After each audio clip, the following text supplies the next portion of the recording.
Hello friends.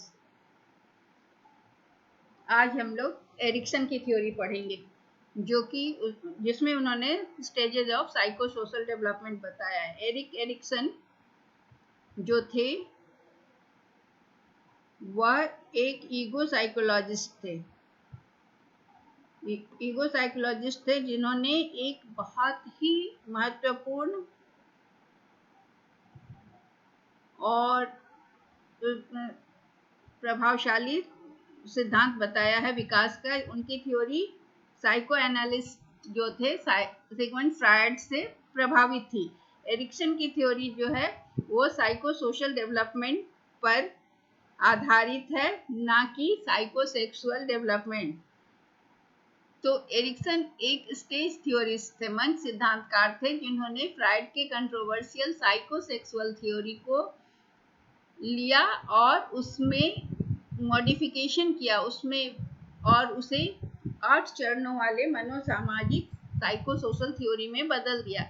वो एक ego psychologist थे जिन्होंने बहुत ही महत्वपूर्ण सिद्धांत विकास के महत्वपूर्ण सिद्धांत को विकसित किया। उनकी थ्योरी में सिगमंड फ्रायड के काम का असर दिखता है, लेकिन उनका सिद्धांत जो था वो एक मनोसामाजिक विकास पर केंद्रित था। एरिक्सन का मानना था कि व्यक्तित्व का विकास जो है वो पूर्व निर्धारित क्रम में होता है, प्री डिटरमाइंड ऑर्डर में होता है, और वह 8 चरणों से होकर गुजरता है। 8 चरण जो हैं वो साइको सोशल डेवलपमेंट के 8 चरण होते हैं, जिसे हम हिंदी में मनोसामाजिक विकास कहते हैं। इसके 8 चरण जो हैं वो बचपन से लेकर किशोरावस्था तक, एडल्टहुड तक, वयस्क होने तक चलता है। हर चरण पे मनुष्य जो है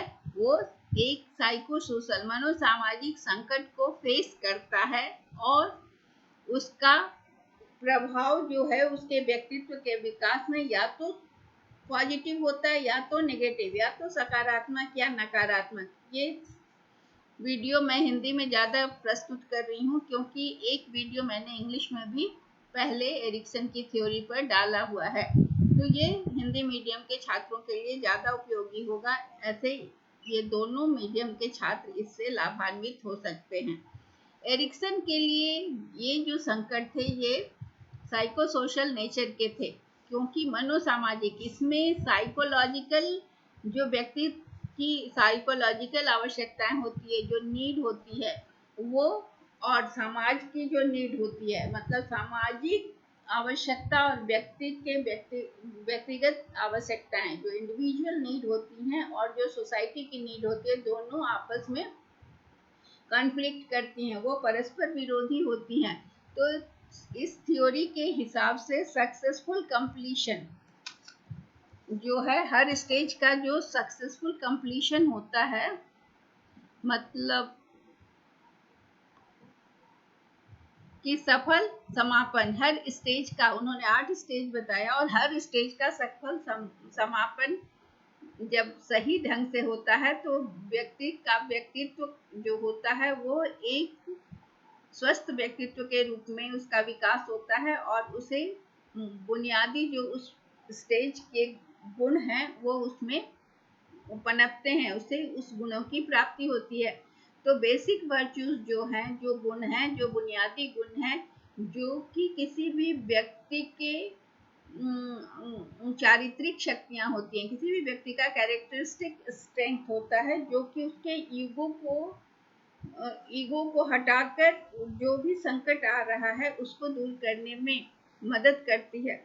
तो जब कोई फेल करता है किसी भी स्टेज को सक्सेसफुली कंप्लीट करने में, तो वो उससे क्या होता है कि उसका प्रभाव उसे अगले स्टेज को कंप्लीट करने में उसके प्रभाव से दिक्कत हो सकती है, उसकी क्षमता कम हो सकती है।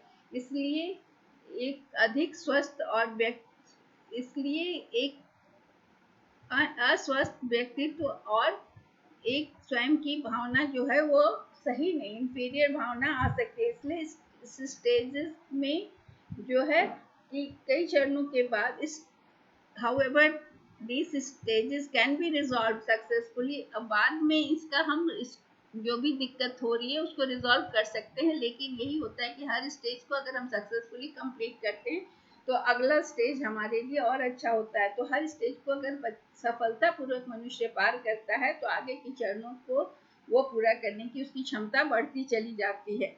तो अब हम ये 8 स्टेजेस को देखेंगे जिसमें कि एरिक्सन ने ये 8 स्टेज बताया है।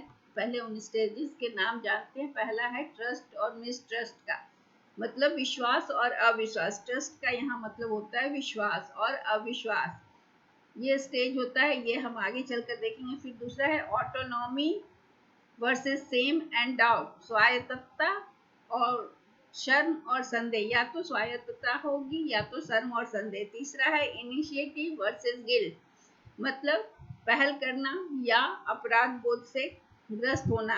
इंडस्ट्री मतलब परिश्रम और इंफीरियोरिटी मतलब हीन भावना। इन आइडेंटिटी मतलब पहचान और कंफ्यूजन मतलब भ्रम।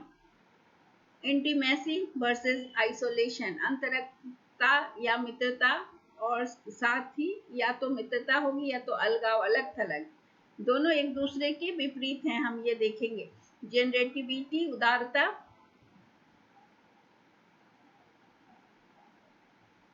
जनरेटिविटी मतलब ठहराव या फिर जनरेट करना, मतलब कि निर्माण करना कुछ नया या आगे बढ़ते जाना। इंटीग्रिटी वर्सेस डिस्पेयर, इंटीग्रिटी का मतलब हुआ ईमानदारी, डिस्पेयर का मतलब हुआ निराशा। अब हम हर स्टेज में देखेंगे कि ये दो तरह की भावनाओं से मनुष्य गुजरता है। तो पहला है जो ट्रस्ट वर्सेस मिसट्रस्ट, उसमें क्या होता है कि एडिक्शन का थ्योरी का जो है कि इसमें कौन कौन से स्टेज में क्या क्या चीज होता है। तो ट्रस्ट वर्सेस मिसट्रस्ट जो होता है ये किस एज में होता है ये बताया गया। ये साइकोलॉजिकल क्राइसिस जो है ट्रस्ट वर्सेस मिसट्रस्ट, इसमें कौन सा वर्च्यू है, बेसिक होप, उम्मीद, ये 0 से 1.5 साल की उम्र तक होता है, ये एज का टाइम दिया हुआ है। ऑटोनॉमी वर्सेस सेम कब होता है, इसमें कौन सा वर्च्यू होता है, विल मतलब इच्छा, ये 1.5 से 3 साल की उम्र में होता है। इनिशिएटिव वर्सेस गिल्ट, पहल और अपराध, इसका उद्देश्य क्या होता है, पर्पस, इसका हिंदी है उद्देश्य। यहाँ है इच्छा, यहाँ है आशा। ये हर स्टेज का मौलिक गुण बता रहा है और उस समय हर स्टेज का जो संकट है। तो इसमें ये कौन सा 3 से 5 साल की अवस्था में होता है। इंडस्ट्री वर्सेस इंफीरियरिटी, मतलब कि परिश्रम वर्सेस हीनता, इसमें किस चीज का वर्च्यू होता है, कॉम्पिटेंसी, मतलब आप में क्या पारंगतता है, आप कॉम्पिटेंट हैं किस चीज को करने में, ठीक है। ये 5 से 12 साल की उम्र में होता है। आइडेंटिटी वर्सेस रोल कंफ्यूजन, इसमें फाइडेलिटी, इसमें क्या होता है कि आपको फाइडेलिटी मतलब कि आप एक जगह स्थिर नहीं रहते, आपको अपने ऊपर कॉन्फिडेंस नहीं होता। फाइडेलिटी, उसके बाद आता है इंटीमेसी एंड आइसोलेशन, इसमें आता है कौन सा बेसिक वर्च्यू, लव, ये 18 से 40 साल तक होता है। और फाइडेलिटी 12 से 18 तक अस्थिरता आती है कि क्या करें क्या ना करें, ये किशोरावस्था के बेसिक वर्च्यूज हैं, ठीक है। ये टीन एज का है किशोरावस्था, यहाँ कंफ्यूजन होता है। जनरेटिविटी एंड स्टैग्नेशन, इसमें केयर की भावना होती है, ये 40 से 65 ईयर्स तक होता है। ईगो इंटीग्रिटी वर्सेस डिस्पेयर, यहाँ पर बुद्धि बेसिक वर्च्यू विजडम आता है और ये 65 प्लस ईयर में होता है। अब इसे हम और अच्छे से एक एक स्टेज को डिस्कस करके समझेंगे। ट्रस्ट वर्सेस मिसट्रस्ट,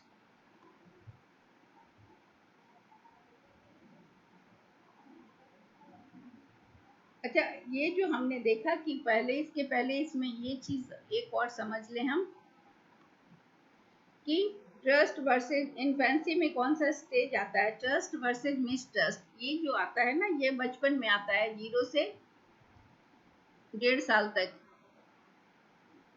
इसको जल्दी जल्दी हम समझ लें तो ये 0 से 1.5 साल तक जब आता है, इसमें कौन सा इवेंट है, सबसे ज्यादा इम्पोर्टेंट इवेंट है फीडिंग, जो कि ब्रेस्ट फीडिंग होता है या फिर खाना इम्पॉर्टेंट इवेंट होता है। फिर आता है अर्ली चाइल्डहुड। ये है अर्ली चाइल्डहुड में क्या होता है, ऑटोनॉमी वर्सेस सेम।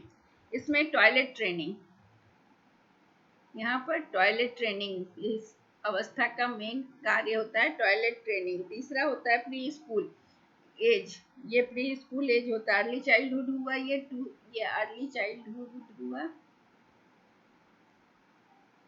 ये हुआ प्री स्कूल। 3 से 5 साल जो अवस्था होती है, प्री स्कूल की अवस्था होती है, इसमें एक्सप्लोर करता है बच्चा, नए नई चीज़ों को एक्सप्लोर करता है, खोजता है, ढूंढता है, नई खोज करता है। फिर ये स्कूल एज आ गया, 5 से 12 स्कूल एज। स्कूल एज में क्या होता है कि यहाँ पर कॉन्फिडेंस, यहाँ पर बच्चे का कॉन्फिडेंस या कॉम्पिटेंसी बढ़ती है, ठीक है। और उसके बाद आता है एडोलेसेंस, फाइडेलिटी जिसमें आती है। तो यहाँ पर क्या है, सोशल रिलेशनशिप। 12 से 18 में सोशल रिलेशनशिप आता है, आउटकम होता है।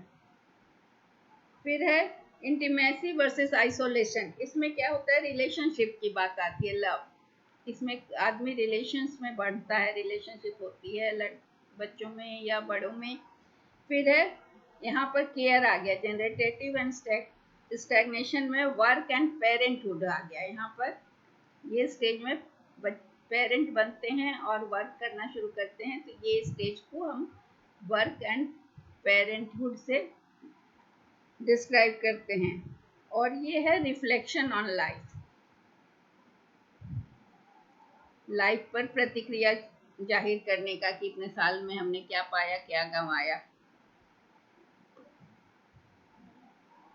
अब पहला स्टेज आता है ट्रस्ट वर्सेस मिसट्रस्ट। ये पहला स्टेज है एरिक्सन थ्योरी का, जहाँ पर जन्म से लेकर 18 महीने तक का समय होता है। इसमें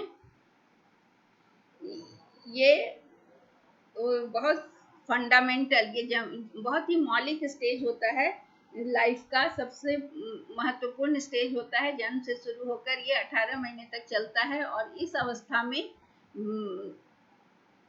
बच्चे जो होते हैं ये बहुत ज़्यादा निर्भर करते हैं अपने पेरेंट्स पर। तो उनका जो ट्रस्ट है वो उनकी डिपेंडेबिलिटी से विश्वास करते हैं, जो उसकी देखभाल करता है उस पर वो डिपेंडेंट हो जाता है। और ये पूरी तरह से बच्चा जो है, जो उसका केयर करता है उस पर निर्भर करता है। तो इस अवस्था में है, वो विश्वास का गुण किस पर निर्भर करता है, जो उसको पालन पोषण कर रहा है, जो उसकी देख रेख कर रहा है। तो विकास की इस बिंदु पर बच्चा पूरी तरह से वयस्क देखभाल पर निर्भर करता है, और कि वो उन्हें जो भी जरूरत है, उनको खाना, प्यार और प्यार की गर्माहट, सुरक्षा, ये सारी चीजें, जो भी पोषण, सब जो भी उनकी आवश्यकता है, वो उन्हें देखभाल करने वाले या माँ हो या कोई भी केयर टेकर हो या केयर गिवर हो, वो प्रोवाइड करता है। अगर वो ये देने में फेल करता है, वो नहीं दे पाता है, तो बच्चे को लगता है कि वो उन पर विश्वास नहीं कर सकते हैं। तो अगर बच्चा सक्सेसफुली ट्रस्ट डेवलप कर लेता है, विश्वास पैदा हो जाता है इस अवस्था में, तो इसका प्रभाव क्या पड़ता है, हमें ये देखना है कि अगर बच्चे को विश्वास, इस ट्रस्ट, अगर बच्चा, यहाँ पर मैं लिख देती हूँ ये, कि अगर इस अवस्था में बच्चे को विश्वास पैदा हो जाता है,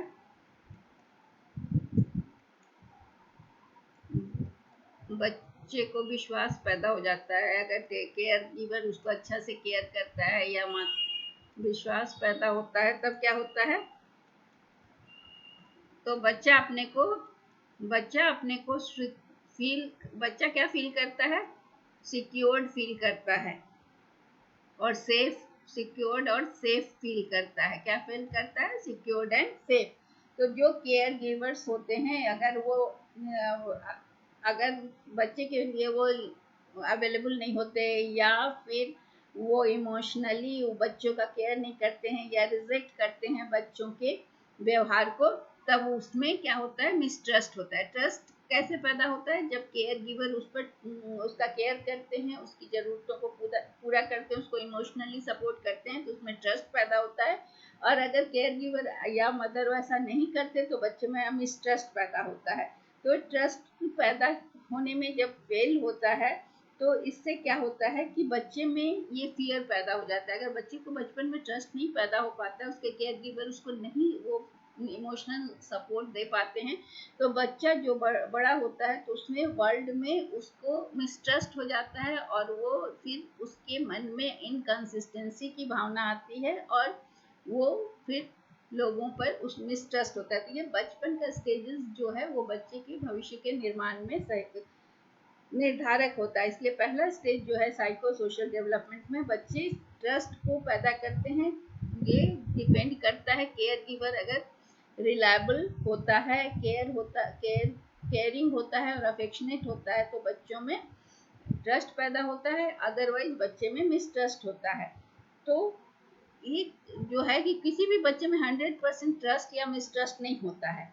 ये एरिक्सन का मानना है कि दोनों का जो बैलेंस होता है, ट्रस्ट और मिसट्रस्ट का, वो दोनों का बैलेंस होता है। और जब तब बच्चा डेवलप करता है अपोजिंग साइड से, जब दोनों चीज मिलता है तो जब होता है तो बच्चा बोलता है कि ये एरिक्सन का मानना है कि बच्चे में जिस चीज का ज्यादा है बैलेंस में, मान लो मिसट्रस्ट ज्यादा है, केयर नहीं हो रहा है तो उसमें मिसट्रस्ट ज्यादा पैदा होगा, अगर केयर ज्यादा होगा तो उसमें ट्रस्ट पैदा होगा। दूसरा है ऑटोनॉमी वर्सेस सेम, मतलब स्वायत्तता बनाम संदेह, शर्म और संदेह। इस सेकेंड स्टेज है एरिक्सन थ्योरी का। इसमें साइको सोशल डेवलपमेंट में ये अर्ली चाइल्डहुड में होता है, जो हमने देखा था कि 3 वर्ष 18 महीने से 3 वर्ष की आयु तक होता है। यहाँ पर जो है, यहाँ पर बच्चा एक इस स्तर पर बच्चे का शारीरिक कौशल और स्वतंत्रता की भावना पर व्यक्तिगत नियंत्रण की भावना का विकास केंद्रित होता है। मतलब इस पॉइंट पर बच्चे क्या करते हैं कि थोड़ा स्वतंत्रता लेना शुरू करते हैं, लिटिल इंडिपेंडेंस। बच्चों को थोड़ी स्वतंत्रता लेना चाहते हैं, थोड़ी स्वतंत्रता, लिटिल इंडिपेंडेंस लेना चाहते हैं। और इस अवस्था में वो क्या करते हैं कि बेसिक एक्शन जो होता है वो खुद से करना चाहते हैं और अपने लिए सिंपल डिसीजन लेना चाहते हैं। ये 18 से 3 वर्ष के आयु के बच्चे होते हैं। अब इसमें अगर बच्चों को ये अलाउ कर दिया जाता है कि आप अपना चॉइस लीजिए, तो अब पेरेंट और केयर गिवर्स बच्चे को अगर अलाउ करते हैं तो इससे बच्चे में ऑटोनॉमी आती है। यहाँ पर बच्चा कुछ चीज़ों का अपने से कर, जैसे क्या है इसमें, क्या है इस स्टेज में बच्चा क्या करता है कि अपना पर्सनल कंट्रोल अपने फिजिकल स्किल पर और सेंस ऑफ इंडिपेंडेंस डेवलप करता है। मतलब बच्चे को इसमें टॉयलेट ट्रेनिंग बहुत इंपॉर्टेंट है। इसमें क्या होता है कि बच्ची ऑटोनॉमी, जब बच्चों को टॉयलेट ट्रेनिंग दी जाती है कि तुम जब उसे टॉयलेट फील हो तो वो वॉशरूम में चला जाए, तो ये चीज़ जब बच्चों को अलाउ किया जाता है तो इससे बच्चे में ऑटोनॉमी आती है और इससे बच्चे को क्या होता है कि उसमें स्वतंत्रता और व्यक्तिगत नियंत्रण की भावना होती है। तब क्या होता है, टॉयलेट ट्रेनिंग से वो अपने प्रेशर को रोक भी पाता है और वॉशरूम का यूज सही समय पर कर पाता है। तो एरिक्सन का मानना है कि टॉयलेट ट्रेनिंग एक वाइटल पार्ट है इस अवस्था में। और इस एरिक्सन का ये कहना है कि ये लर्निंग जब है कि जब बच्चा अपने बॉडी के फंक्शन को कंट्रोल करता है या फीलिंग को कंट्रोल करता है, तो ये उनको एक इंडिपेंडेंस का सेंस देता है। और अगर बच्चे को ये नहीं अलाउ किया जाता है, और अगर दूसरा इवेंट है कि अगर बच्चा अपना फूड चॉइस ले सकता है, टॉय का प्रेफरेंस दे सकता है, फूड का चॉइस कर सकता है कि ये नहीं खाएंगे वो नहीं खाएंगे, उसको अलाउ किया जाए, या टॉय का सिलेक्शन कर सकता है, तो इस क्लोथ कपड़े अपने पकड़ सकता है कि मैं यही पहनूंगा। तो इस तरह की चीज़ जब उसको अलाउ की जाती है तो बच्चे में ऑटोनॉमी का डेवलपमेंट होता है। और जो बच्चे को नहीं ये अलाउ किया जाता है और उन्हें क्या होता है कि इस चीज़ में रोका जाता है, तो उनमें क्या होता है, पर्सनल कंट्रोल खत्म हो जाता है। और इस स्टेज में उन्हें क्या होता है कि शेम और डाउट होता है। अगर टॉयलेट ट्रेनिंग नहीं दी गई, उनको अलाउ नहीं किया गया, तो उससे क्या होता है कि वो अपने ये रिक्वायरमेंट को कंट्रोल नहीं कर पाते हैं, और इससे वो जब वो टॉयलेट को सही समय पर यूज नहीं कर पाते और लोगों के सामने उन्हें टॉयलेट या पॉटी हो जाती है तो उन्हें शेम और डाउट का फीलिंग होता है। इसलिए बच्चों को ये ट्रेनिंग देने से बच्चों भी ये ऑटोनॉमी आती है, अदरवाइज शेम और डाउट होता है। तो जो बच्चे इस स्टेज को सफलतापूर्वक पार कर जाते हैं तो उनको डाउट नहीं होता है, वो सेल्फ कॉन्फिडेंट हो जाते हैं। तो एरिक्सन का ये मानना है कि दोनों ऑटोनॉमी और शेम और डाउट के बीच में जब बैलेंस होता है तो बच्चे का ग्रोथ सही होता है। तीसरा आ गया स्टेज, इसमें मतलब बच्चों को अलाउ करना है, ट्रेनिंग देना है ताकि वो कंट्रोल ले सके। तो इसमें इस पर बच्चे स्वतंत्रता प्राप्त करते हैं और माता पिता के जो भी देखभाल कर रहे हैं वो बच्चों को थोड़ी ऑटोनॉमी प्रदान करते हैं। तो इसलिए बच्चे बड़े हो रहे हैं और बच्चे क्या कर रहे हैं कि बहुत चीज़ खुद से चुन पा रहे हैं, अपने खिलौने कपड़ों का चॉइस कर पा रहे हैं और उन्हें इसके लिए उनके पेरेंट्स या केयर गिवर्स अलाउ कर रहे हैं, तो उससे बच्चे में ऑटोनॉमी या इंडिपेंडेंस आता है।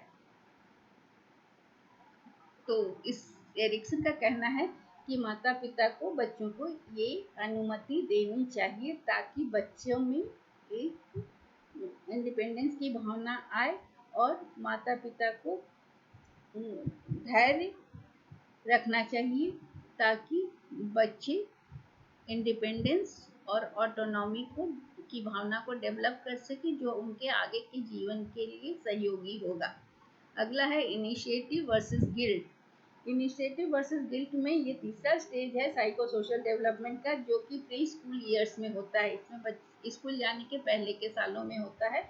और इस पॉइंट पर साइको सोशल डेवलपमेंट में बच्चे क्या होता है कि अपना पावर और कंट्रोल दिखाना, मतलब over the world through directing play and other social interaction. इसमें क्या होता है कि बच्चे अपने सामाजिक संपर्क के माध्यम से खुद को मुखर करते हैं। इसमें क्या करते हैं कि बच्चे जो सक्सेसफुल होते हैं इस स्टेज में वो अपने को समर्थ महसूस करते हैं और दूसरे को लीड करते हैं, मतलब बच्चा लीडर टाइप का हो जाता है। दूसरे बच्चों पर अपनी बात को दूसरे बच्चों से अपनी बातें मनवाने लगता है। अगर बच्चों को ये स्किल नहीं होता है तो वो गिल्ट से भर जाते हैं, या उनको सेल्फ डाउट होता है, गिल्ट होता है, या खुद पर डाउट होने लगता है और वो क्या होता है किसी दूसरे के पीछे चलना शुरू करते हैं और इनिशिएटिव लेना छोड़ देते हैं।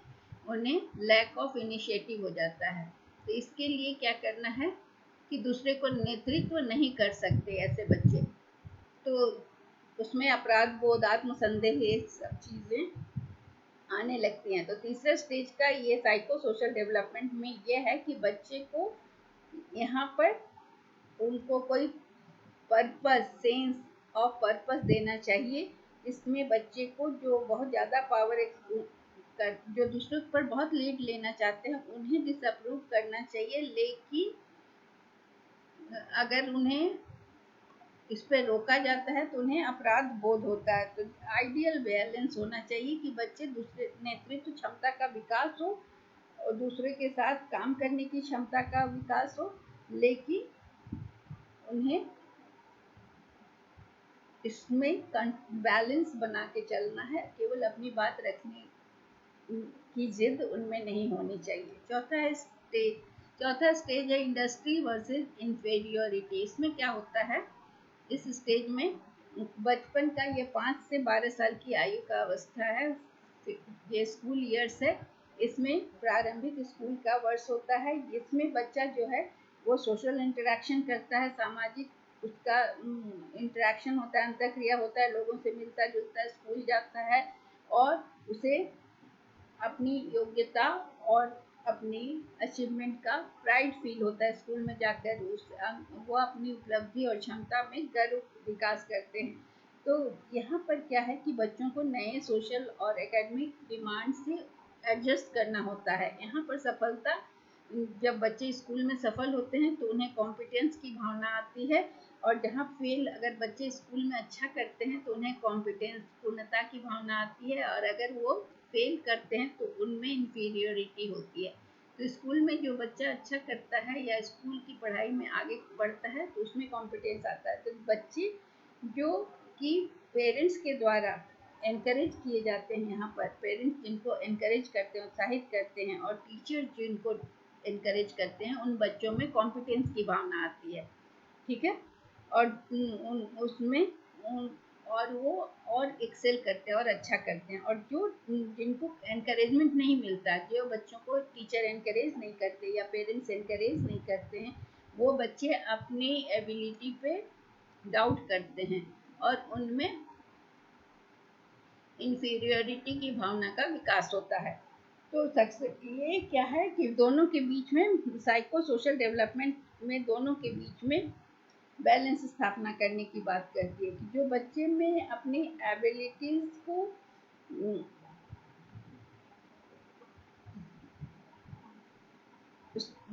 वो जो स्ट्रेंथ है, जो कॉम्पिटेंस के नाम से जाना जाता है, जिसमें बच्चे क्या करते हैं, सफल होते हैं और पेरेंट्स और टीचर के द्वारा एनकरेज किए जाते हैं। तो इसमें यहाँ पर क्या करना है कि दोनों तरह के बच्चे जो थोड़े कम हैं, कमतर हैं या कॉम्पिटेंस में कम हैं, उनको भी एनकरेज करना है और दोनों के बीच में बैलेंस बढ़ाने की ज़रूरत है, बैलेंस स्टेब्लिश करने की ज़रूरत है, ताकि बच्चों का सही विकास हो सके। तो इसमें नई सामाजिक और शैक्षणिक मांग जो होती है, उसमें क्या करना है कि सामना करने के लिए उसमें एनकरेजमेंट की ज़रूरत है। सफलता, जो बच्चे सफल होते हैं वो तो उसमें ये जो सक्सेस है वो कॉम्पिटेंस की ओर ले जाता है, और जो बच्चे असफल होते हैं उसमें हिंसा आती है। तो बच्चों को इंकरेज करने की जरूरत है, माता पिता या तो सभी को। इसलिए असफलता हो सकता है कि बच्चों को मॉडेस्टी ले आए। हो सकता है कि बहुत सफल होने पर बच्चे में घमंड हो जाए, और बहुत असफल होने वाले बच्चों में क्या होगा, बहुत ज़्यादा मॉडेस्टी हो जाए। तो दोनों के बीच में बैलेंस होना जरूरी है। किस किस के बीच में, कॉम्पिटेंस एंड मॉडेस्टी, दोनों के बीच में बैलेंस होने की क्षमता और शील के बीच में बैलेंस जरूरी है। क्योंकि ये इस अवस्था में जो सक्सेस है वो कॉम्पिटेंस की ओर ले जाएगी, लेकिन मॉडेस्टी जो है हीनता की ओर ले जाएगी। इसलिए इसमें बैलेंस करने की ज़रूरत है। इसलिए जो बच्चे पीछे रह रहे हैं पढ़ाई में, उन्हें भी एनकरेज करने की आवश्यकता होती है। अगला स्टेज है आइडेंटिटी वर्सेस कंफ्यूजन, रोल का कंफ्यूजन। यहाँ पर क्या है, ये 5वां साइको सोशल स्टेज है। ये टीन एज ईयर्स में होता है, टीन एजर्स के लिए होता है, जो कि बहुत ही टर्बुलेंट टाइम होता है लाइफ का, तूफान और संघर्ष का ईयर कहा जाता है टीनेज, है ना। तो इसमें क्या होता है कि ये स्टेज जो है वो बहुत ही महत्वपूर्ण रोल प्ले करता है। इसमें व्यक्ति की व्यक्तिगत पहचान बनती है, जो कि बच्चे के बिहेवियर को या उस व्यक्ति के बिहेवियर को पूरे जीवन तक प्रभावित करती है। रेस्ट ऑफ द लाइफ का जो बिहेवियर है वो इस एज से प्रभावित होता है। ये किशोरावस्था में जो है, बचपन से वयस्क होने में जो व्यवहार होगा उसका सबसे महत्वपूर्ण बीज होता है किशोरावस्था में। तो ये जो किशोर होते हैं, इसमें सेल्फ और पर्सनल आइडेंटिटी को डेवलप करने की वो बहुत आवश्यकता महसूस होती है किशोरों में। तो यहाँ पर सफलता जो है वो आपको, किशोरों को अपने प्रति सच्चे बने रहने की में मदद करता है। जबकि बच्चे सफल होते हैं तो अपने प्रति वो सच्चे बने होते हैं, उनको अपने प्रति सही भावना होती है। लेकिन अगर वो फेलियर हो जाते हैं, असफल हो जाते हैं, तो उनमें कंफ्यूजन और अपने प्रति कमजोर भावना, अपने प्रति हीन भावना पैदा होती है। इसलिए किशोरावस्था के दौरान बच्चे अपनी स्वतंत्रता को खोजते हैं और एक अपना सेल्फ की भावना को डेवलप करते हैं।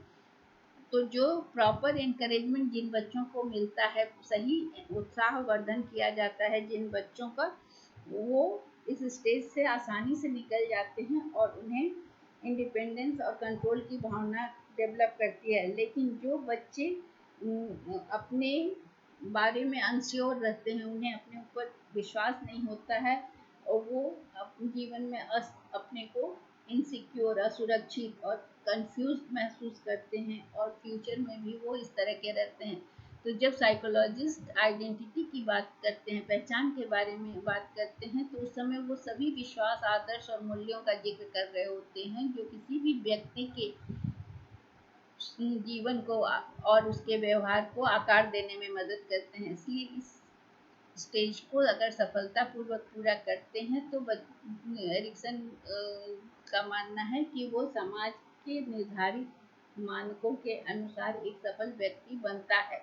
जबकि एरिक्सन का कहना है कि मनोसामाजिक विकास का प्रत्येक चरण महत्वपूर्ण है, लेकिन ये इसमें क्या है कि एक ईगो आइडेंटिटी पर के विकास पर उन्होंने पहचान बहुत ज़्यादा जोर दिया। ईगो आइडेंटिटी जो है वो अपने प्रति सचेत भावना है जो कि हम समाज के संपर्क में विकसित करते हैं। तो साइकोलॉजिस्ट जब आइडेंटिटी की बात करते हैं तो वो सारे विश्वास और आदर्श और मूल्यों की बात करते हैं जो कि किसी व्यक्ति के व्यवहार को निर्धारित करता है। वो सारे आइडियल्स,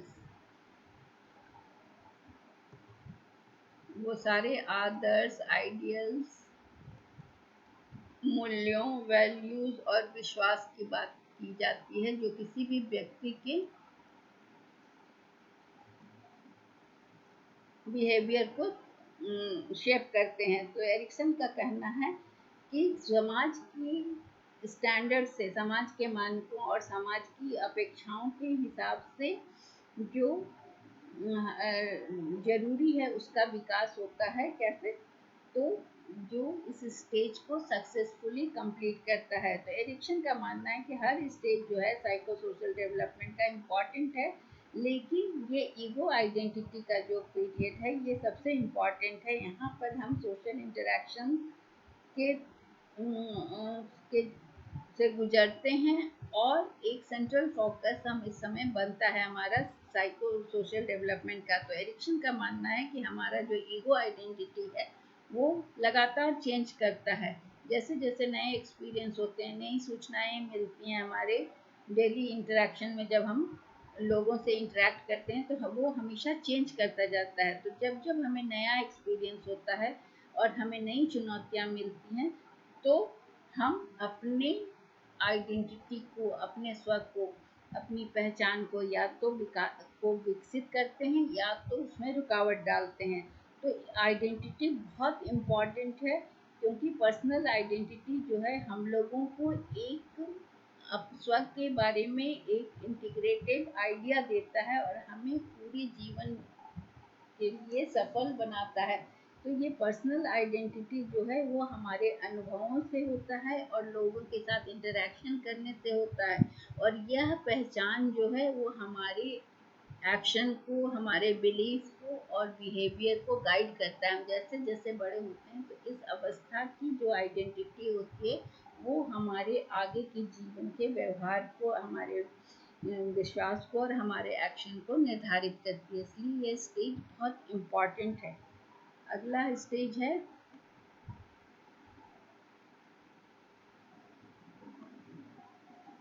इंटीमेसी वर्सेस आइसोलेशन। इसमें है अंतरंगता बनाम अलगाव। जो बड़े बच्चे होते हैं, यंग एडल्ट्स जो होते हैं, जो किशोरावस्था के बाद तुरंत एडल्ट होते हैं, जो 18 से 40 साल का ये अवस्था है, 18 से 40। तो 18 से 20 साल, 40, ये तो जो तुरंत 18 साल के बाद वाले जो बच्चे होते हैं, जो वो क्या करना चाहते हैं, यंग एडल्ट जो होते हैं वो एक अच्छा सा प्यारा सा रिश्ता कायम करना चाहते हैं, लविंग रिलेशनशिप इस्टेब्लिश करना चाहते हैं लोगों के साथ। तो इसमें जो सफल होते हैं वो स्ट्रॉन्ग रिलेशनशिप को इस्टेब्लिश कर पाते हैं, और जो इसमें सफल नहीं होते हैं वो अकेलापन, अलगाव, आइसोलेशन में चले जाते हैं। यह स्टेज जो है वो अर्ली एडल्टहुड, मतलब कि युवा वयस्क जो होते हैं, जो वयस्क होना शुरू करते हैं, उस समय का अवस्था होता है। और यहाँ पर ये पर्सनल रिलेशनशिप को एक्सप्लोर करते हैं। एरिक्सन का मानना है कि यह यह बहुत ही महत्वपूर्ण है, जहाँ पर लोग रिलेशनशिप, क्लोज रिलेशनशिप डेवलप करते हैं दूसरे से, और जो इस स्टेप में सफल हुए वो रिलेशनशिप एक सफल और सिक्योर रिलेशनशिप को इस्टेब्लिश कर सकते हैं। तो ये हमें यहाँ पर ध्यान रखना है कि हर स्टेप जो है वो प्रीवियस स्टेप से निर्धारित होता है। तो अगर हमारी किशोरावस्था का स्टेज अगर अच्छा है तो हमारा ये स्टेज भी अच्छा होगा, क्योंकि हर स्टेप पिछले स्टेज के स्किल्स पर निर्भर करता है। तो एरिक्सन का मानना है कि जो पर्सनल आइडेंटिटी, जो किशोरावस्था में स्ट्रॉन्ग पर्सनल आइडेंटिटी अगर डेवलप करती है तो वो इस अवस्था में इंटीमेट रिलेशनशिप को स्टेब्लिश करने में मदद करता है। तो मतलब पांचवा स्टेज अगर सही तरीके से कंप्लीट होता है तो वो छठे स्टेज में स्ट्रॉन्ग रिलेशनशिप को विकसित करने में, अंतरंग और प्रेमपूर्ण संबंध बनाने में सहायक होता है। इसलिए और जिनका ये नहीं बन पाता सही स्ट्रॉन्ग रिलेशनशिप, उनका क्या होता है कि पुअर सेंस ऑफ सेल्फ होता है, सेल्फ आइडेंटिटी कम होता है, लेस कम। तो ऐसे व्यक्ति रिलेशनशिप में लेस कमिटेड होते हैं, वो कमिटमेंट उनका नहीं होता है, और वो इमोशनल आइसोलेशन से सफ़र करते हैं। उन्हें भावनात्मक रूप से अलग थलग फील होता है, अलगाव लगता है, लोनलीनेस लगता है, और वो निराशा की ओर चलते हैं। इसलिए अगर हमारा पिछला स्टेज सही होता है तो हम दूसरे के साथ घनिष्ठ रूप से संबंध स्थापित करते हैं और दीर्घकालिक प्रतिबद्धता का रिश्ता स्टैब्लिश करते हैं। तो ये चरण सफलतापूर्वक पूर्ण होता है तो रिश्ते में खुशहाली आती है, सुरक्षा आती है, देखभाल। तो ये अंतरंगता और प्रतिबद्धता और रिश्तों से जो डरना होता है वो इस होता है कभी कभी वो पिछले स्टेज में, जब आप सही सेल्फ आइडेंटिटी नहीं डेवलप कर पाते हैं तो ये आपके अवसाद का कारण बनता है, या बच्चों के अवसाद का कारण पड़ता है। तो इसलिए इस स्टेज का सक्सेसफुल रिजोल्यूशन क्या है कि ये अगर लव डेवलप करता है तो ये स्टेज सक्सेसफुल होता है। ये क्या है कि मीनिंगफुल रिलेशन को स्टैब्लिश करने में हेल्प करता है। ये लव जो है ना वो सक्सेसफुल रिलेशन को डेवलप करने में मदद करता है। अगला है स्टेज 7, जनरेटिविटी वर्सेस स्टैग्नेशन। यहाँ पर क्या है, जब वयस्क हो गए तो अब क्या होता है कि वो चीज़ों को नर्चर करना चाहते हैं। जो वयस्क हो गए वो अब जो रिलेशन को पोषण करना चाहते हैं। वो जैसे कि चिल्ड्रन हैं तो बच्चों में क्रिएटिव चेंज, पॉजिटिव चेंज, जो कि लोगों को, दूसरे परिवार के किसी सदस्य को के लिए अच्छा हो या समाज के लिए अच्छा हो। तो यहाँ पर जो सफलता मिलती है वो यूजफुलनेस को क्रिएट करती है, फीलिंग ऑफ वो उपयोगी होती है। और जब इसमें हम फेल करते हैं तो हम दुनिया से अलग थलग होने लगते हैं। इस चरण के सफलतापूर्वक जब ये चरण पूरा होता है तो रिश्ते खुशहाल होते हैं, सुरक्षा और देखभाल की भावना पैदा होती है। लेकिन अगर हम वयस्क अवस्था में अपना जीवन बनाने में लगते हैं, अपने करियर की ओर देखते हैं, फैमिली की ओर, तो जो सक्सेसफुल होते हैं इस फेज में, जिनका परिवार अच्छा होता है, करियर अच्छा होता है और जिनका जीवन सही होता है, वो उन्हें लगता है कि वो वर्ल्ड को कंट्रीब्यूट कर रहे हैं। वो एक्टिव होकर देश के लिए, घर के लिए कुछ कंट्रीब्यूट कर रहे हैं। और जो स्किल को अचीव करने में फेल हो जाते हैं वो अपने को अनप्रोडक्टिव और अनइन्वॉल्व, दुनिया से दूर महसूस करते हैं। तो ये इसमें क्या है कि मनोवैज्ञानिक रूप से उदारता जो है दुनिया पर अपनी छाप बनाती है। जनरेटिविटी क्या है, दुनिया पर छाप छोड़ना। वो उससे क्या है कि आप दुनिया के लिए कुछ कर रहे हैं, दुनिया के लिए उपयोगी हैं, आप अपने घर के लिए उपयोगी हैं, अपने कम्युनिटी के लिए उपयोगी साबित हो रहे हैं। और जो उत्पादक बनकर सामाजिक गतिविधियों में और संगठनों में शामिल होकर हम समाज को वापस करते हैं और हम जो समाज से पाए हैं उसे रिटर्न करने का जब मौका मिलता है तो हम अपने को उपयोगी और उपलब्धियों से भरा मानते हैं। जबकि क्या होता है कि जो व्यक्ति असफल होते हैं, जो योगदान नहीं कर पाते, वो अपने को अनुत्पादक महसूस करते हैं और समाज से अलग थलग मिलते हैं। तो यहाँ पर कौन सा वर्च्यू आता है? केयर। यहाँ पर कौन सा गुण डेवलप होता है? केयर। जब हम दूसरे के लिए सोचते हैं, दूसरे के लिए केयर करते हैं, तो ये स्टेज अगर सक्सेसफुली हैंडल हो जाता है, जब हम उपयोगी और उत्पादक बन जाते लोगों के लिए करते हैं, तो यहाँ केयर दर्ज होता है। और अपने अकम्पलिशमेंट से, अपनी सफलताओं से हम संतुष्ट होते हैं और अपने बच्चों को हम देखते हैं कि वो ग्रो कर रहे हैं और समाज के लिए एक अच्छा उपयोगी बन रहे हैं। तो यहाँ पर ये केयर का वर्च्यू डेवलप करता है। अगला, और जो व्यक्ति ऐसा नहीं कर पाते, उसमें ये केयर की भावना नहीं होती। अगला है इंटीग्रिटी वर्सेस डेस्पेयर। ये फाइनल साइकोलॉजिकल स्टेज है जो कि बुढ़ापा में, ओल्ड एज में आता है। ये +65 में आता है। और ये क्या बताता है हमें?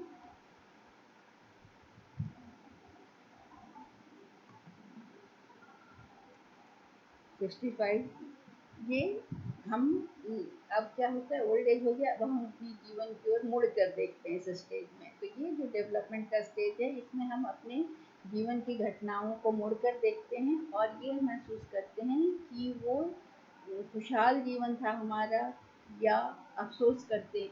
तो ये अवस्था 65 वर्ष की आयु में शुरू होती है और मृत्यु तक चलती है। और इस समय हम ये विचार करते हैं अपनी उपलब्धि पर कि अगर हमने अपने को देखते हैं कि हमने एक सफल जीवन जिया है, तो ईमानदारी विकसित होती है।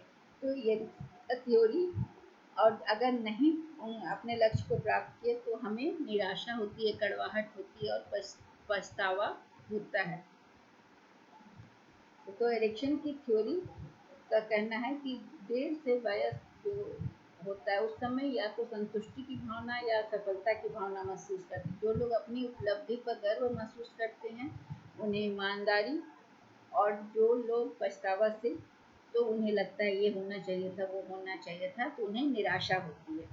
तो एरिक्सन की थ्योरी क्या है कि बहुत सारी थ्योरी से अलग है, क्योंकि ये डेवलपमेंट पूरे लाइफ स्पैन का बता रहा है, पूरे जीवन में, ओल्ड एज तक, मृत्यु तक स्टेजेस को लेकर चल रहा है। तो ओल्डर एडल्ट्स को क्या कर यहाँ पर माना जा रहा है कि वो अपने जीवन की ओर मुड़ कर देखते हैं और अपने, या तो एक भरपूर जिंदगी जीने का एहसास होता है या तो उन्हें पछतावा होता है। तो इस अवसर, इस स्टेज में अगर जीवन जीने का एहसास होता है तो उन्हें बुद्धिमत्ता का, सिस्टम का एहसास होता है। और अगर उन्हें लगता है कि उनका जीवन सफल नहीं हुआ, तो उन्हें रिग्रेट होता है, कड़वाहट आती है जीवन में। तो इस स्टेज पर लोग अपने जीवन की पहले की घटनाओं को देखकर उस पर निर्णय करते हैं कि वेदर उनका जो लाइफ था वो वेल लिव्ड था या नहीं था। तो अगर जिन्हें वेल लिव्ड नहीं लगता तो वो रिग्रेट करते हैं। तो इसलिए जो अनसक्सेसफुल होते हैं इस स्टेज में, वो यह मानते हैं कि उनका जीवन बर्बाद हो गया और उन्हें बहुत सारे पछतावा होते हैं। तो इसमें क्या है कि ये ऐसे लोग क्या के जीवन में बिटरनेस और निराशा आ जाती है। और जो प्राउड फील करते हैं, उन्हें इंटीग्रिटी की भावना आती है। तो सक्सेसफुल कंप्लीशन जो स्टेज, इस स्टेज का होता है, इसका, ये तभी सक्सेसफुल होगा जब पीछे मुड़कर देखने पर कम पछतावा हो। तो ये तो हो गया। तो इसमें क्या है कि उन्होंने, एरिक्सन थ्योरी का समरी क्या है कि पहला 12 से 18 मंथ में ट्रस्ट और मिसट्रस्ट होता है, जिसमें फीडिंग, ये हमने पहले डिस्कस किया कि ये first, infant must form A first loving trusting relationship with care giver. इसमें ट्रस्ट होगा अगर अच्छा रिलेशन हुआ केयर गिवर के साथ, और नहीं तो मिसट्रस्ट होगा। मस्कुलर एंड एनल, यहाँ पर क्या है कि ऑटोनॉमी और शेम। यहाँ पर बच्चा अगर टॉयलेट ट्रेनिंग कर लेता है और अपने को अपनी ज़रूरतों के हिसाब से वॉशरूम चला जाता है, चल सकता है, उठ सकता है, खिलौने चुन सकता है, कपड़े चुनना पसंद करता है, तो उसे ऑटोनॉमी का भाव होता है। और जहाँ उसे इसकी आज़ादी नहीं मिलती, वहाँ पर उसे ऑटोनॉमी नहीं मिलने से उसे शेम या डाउट होता है। अगला है स्टेज जिसको हमने देखा था लोकोमोटर। यहाँ बच्चा ज़्यादा असर्टिव होता है, ज़्यादा इनिशिएटिव लेता है, जिद भी कर सकता है, तो इससे उसे इनिशिएटिव लेता है तब उसे प्राउड फील होता है, नहीं तो अगर रोक दिया जाता है उसे गिल्ट होता है। इंडस्ट्री वर्सेस इंफीरियरिटी, यहाँ बच्चे नए स्किल्स को सीखते हैं और जो बच्चे सफल होते हैं उसमें इंडस्ट्री और ये आती है, और जो बच्चे सफल नहीं होते उसमें इंफीरियरिटी आती है। एडोलेसेंस में यहाँ बच्चे पीयर रिलेशनशिप, दोस्तों से ज़्यादा प्रभावित होते हैं। यहाँ पर इन्हें आइडेंटिटी अगर मिलती है, वो सेक्स रोल्स पॉलिटिक्स ये सब में सफल होते हैं तो उनकी सेल्फ आइडेंटिटी फुलफिल होती है, अगर नहीं होती है तो उन्हें कंफ्यूजन होता है। 19 से 40 ईयर्स में लव रिलेशनशिप होता है, बच्चे और एडल्ट डेवलप करते हैं इंटीमेट रिलेशनशिप, और नहीं तो आइसोलेशन की फीलिंग कर होती है अगर नहीं हो पाया। जनरेटिविटी और स्टैग्नेशन में हर एडल्ट जो है वो सपोर्ट करता है नेक्स्ट जनरेशन को, उनको इस्टेब्लिश करता है, तो अगर वो सफल हो गया तब तो जनरेटिविटी, और नहीं तो स्टैग्नेशन। इगो इंटेग्रिटी में यहाँ पर जो व्यक्ति सीनियर होने के बाद अपने जीवन को मोड़ कर देखते हैं, अगर उन्हें सफलता मिलती है तो वो एक सफल जिंदगी से खुश होते हैं और पूर्ण महसूस करते हैं, नहीं तो उन्हें निराशा होती है। तो एरिक्सन की थ्योरी के साथ ये क्रिटिसाइज किया जाता है कि यहाँ पर कॉन्फ्लिक्ट को एक स्टेज से दूसरे स्टेज में जाने में कोई भी किसी तरह के कॉन्फ्लिक्ट को कैसे दूर किया जाए इसको नहीं बताया है। ये थ्योरी बताने में सफल नहीं है कि क्या करना चाहिए, किस तरह का एक्सपीरियंस हर स्टेज में नेसेसरी है। लेकिन ये थ्योरी का स्ट्रेंथ ये है कि यह एक बहुत बड़ा फ्रेमवर्क प्रोवाइड करता है जिससे कि हम पूरे लाइफ स्पैन को देख सकते हैं, और यह हमें यह जानने में मदद करता है कि ह्यूमन बीइंग का सोशल नेचर क्या है और सोशल रिलेशनशिप का डेवलपमेंट पर किस तरह से प्रभाव पड़ता है। तो इस तरह से हमने ये एरिक्सन की साइकोसोशल थ्योरी को देखा। That's all for today, thank you.